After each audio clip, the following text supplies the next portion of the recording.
My name is Maurice Mattis. I am a lawyer and I am the senior counsel at Mattis Law Professional Corporation, and I am also a director there. And it's a law firm that does criminal, civil, family, and also real estate. We have a number of lawyers there. But I'm also chairman of RESQ, and it is RESQ Youth International. And it really, the acronym means reach each student quickly. And I call RESQ the little organization working ordinary miracles every day. Wow. Because what we do is that we approach youth at risk at 3 different levels: the community level, the school level, and also the justice system level. At the school level, what we do is we go into the school, and where there are conflicts in the school, we have the school to help the youth to deal with the conflict. We also play an education role at the school where we bring speakers into the school to talk about life skills, to talk about dispute resolution, and to help some of the youth. We have a Know Your Rights session where we bring lawyers and police officers in to educate the youth on that aspect of it. And we also act as representatives for the youths when they have dispute with the school and also the school board.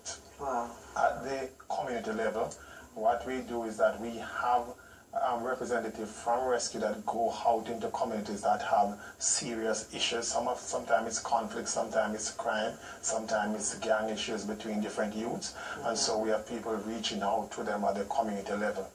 At the justice level, what we do is to try and create alternatives for the youth in terms of punishment, so that they can come out of the criminal justice system without a criminal record. So for those youths who are charged, and usually they are between age 14 to 21, and they are charged with whatever the crime is, we actually take them to at least 6 counseling sessions and 20 hours of community service. We have Dr. Cowan, who is a psychologist who actually volunteers his time from 5 p.m. to 10 p.m. on a Wednesday. And all the youths who are referred to us go through that program. And our hope is that when they come out of it, then they come out to as better persons. Excellent. Wow, wow. That's very, very good, very good. Well, the theme today is a helping hand. And we're looking at Galatians 6, 2 to 9, and verse 9, sorry. It said, bear ye one another's burden, and so fulfill the law of Christ. And let us not be weary in well-doing, for in due season we shall reap if we faint not. And so we're just thinking of a helping hand within the community. So I'm just going to ask the question, what service do you bring? I know that you have touched a little bit on the services that you bring in the community. What is the outcome of your service? Does people benefit from it? What is the outcome? We'll start with Pastor Neville. Oh, well, for me, because we're a church, our primary outcome is to see spiritual advancement. So we're always focusing on people getting closer to God, growing individually as a person, and also just connecting with others in the community in a positive way.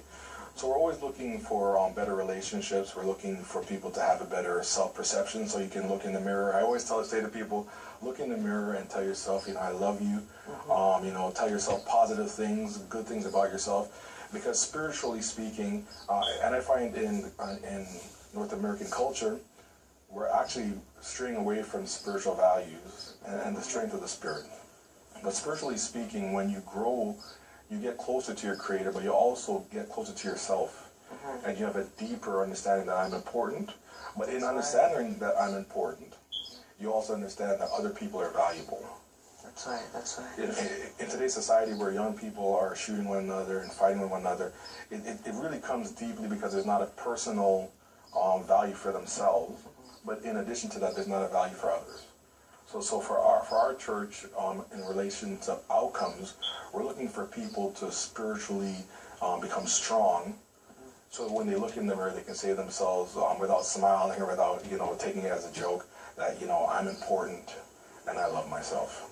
That's right, and a lot of people in the churches think that they can't do much with that push. Yeah. Amen, amen. What about you, Mr.?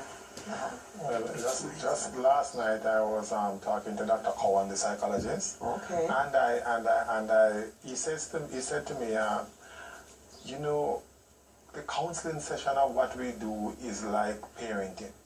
Wow. He said what happened is that when you take a stance as a parent and you take the kids through certain standards, at the time when they are getting it, they don't appreciate it sometimes. But he says that there are so many of them now that he dealt with like years ago who would now call back to say now they see the value in what you do. That's true. But as a practicing lawyer who deals with criminal law, one of the things that I see, because I try at my best to have my motto as improving lives. And so I watch these youths who go into the program and look at them and try to track their behavior after. And there was one particular young man I remember when he came to me as a client. He looked dazed, he looked out of it, self-esteem was low, stressing was not up to what I would consider to be a good standard. When he came out of rescue after that 6 sessions with Dr. Cowan, one of the things that rescue did too was to help him with life skills. So they taught him how to deal with interviews, they taught him how to dress properly, how to sit properly, how to speak properly. And when I saw him, when he came back for the matter to be finished in court, I almost walked past him. I could not believe that it's the same person that actually went in. And this is just 6 sessions. Wow. And what Rescue does too is that after the sessions are finished, they encourage them to come back as volunteers. Wow. And so to continue the connection, to keep it going. And so I have seen some, I'm not saying all of them have changed immediately, but I have seen some real change in just the attitude, the self-esteem, the outlook on life of many of them who have gone through the counseling program itself. Wow, wow. Dr. Anderson? You know, as you said that, it just really touched my heart, because that's the goal that we're trying to reach in family. Family is the fabric of our nation. And, you know, society try to keep us in a certain level, but, you know, there's so much pressure out there that you're trying to keep up. You can't. Depression, oppression, all these things grips you. Husband and wives are fighting. The children, they are the ones that gets, you know, put to the side. My issue comes first, and then the children second. And so what we try to do is really bring them together. And when we bring them together, then the family stays together. The children are the upbringing, because we touch all. Mother, father, husband and wives, and then the children. Because they go to school, they have this pressure. They come home, they have this pressure. Some parents needs training as parent. Some parents, they got pregnant when they were very small. Their parents kicked them out of the house, and now they're trying to raise children, don't have the skills. So we try to help the parents be parents, teach them how to be parents. When you take children out of their home and put them into foster care, it really doesn't work all the time. So to train our parents to be parents so that the family values can stand and there's a wholesome family, that's the service that we bring. And as Maurice says that, you know, when you see a youth come in, one way his, you know, everything is all hanging down, everything is all out of whack, I don't care, this attitude, don't care. Once you can reach them just to get their attention, to speak into their lives, the change that you see, it's amazing. And that's what we, you know, Shiloh Family Counseling Services try to bring to the community, to heal, to bring healing. Wow.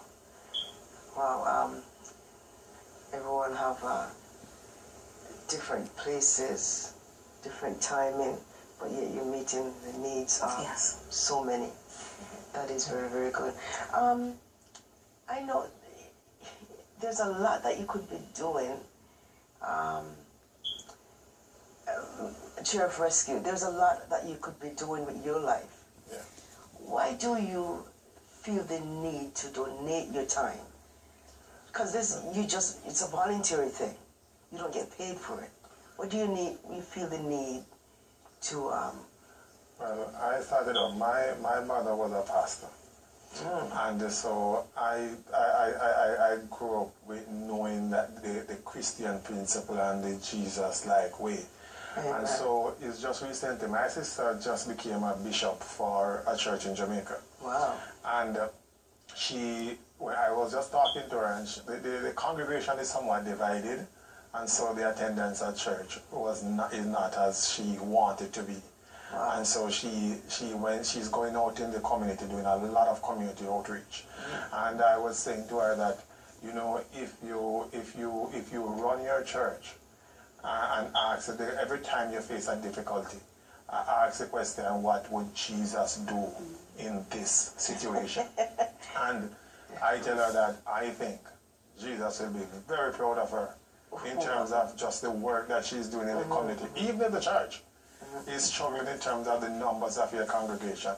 But when you go to feed older people, comb their ear, set up community centers where people come and they have homework centers, you have computers, you have books for children, and even feeding those who are unable to find like lunch money to go to school. I said that is still Jesus' work. Yeah. And so for me, I have the same mindset.